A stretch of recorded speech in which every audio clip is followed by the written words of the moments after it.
The operations that we've talked about so far, the read and write, always occur from the beginning of the file. Well, that's not always practical. If we're going to do a random access setup where we need to go into the middle of the file and read a record or add a number of records or replace information in a record in a file, and we don't have a nice database to work with or anything, we need a way of seeking our way back and forth. It's called seeking because the head on the disk drives would seek location. So we're going to do an lseek, and it returns a long, and lseek moves the current read-write location to anywhere within the open file. Obviously have to have a file already open. The offset in the lseek call is the number of bytes to move the selector. Now when you first open a file, the selector is at the beginning of the file.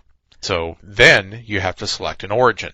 And the origin can be 0, that we're going to take an offset jump from the start of the file. If the origin is 1, we are going to move forward a number of bytes. And if you do a negative number with the 1, you will back up in the file from your current position. And then if you select a 2 for your origin, the number 2, that goes to the end of the file and runs backwards. So if you want to rewind a file, you've been running through it and you want to get back to the beginning of it, you can do a lseek 00, and that will go from the start of the file 0 bytes. If you want to jump to the end of the file and be able to append to it, well then you do an offset of 0, origin of 2 from the end of the file. So you'll go out to the end of the file marker and move 0 positions, and now you're ready to add a new record.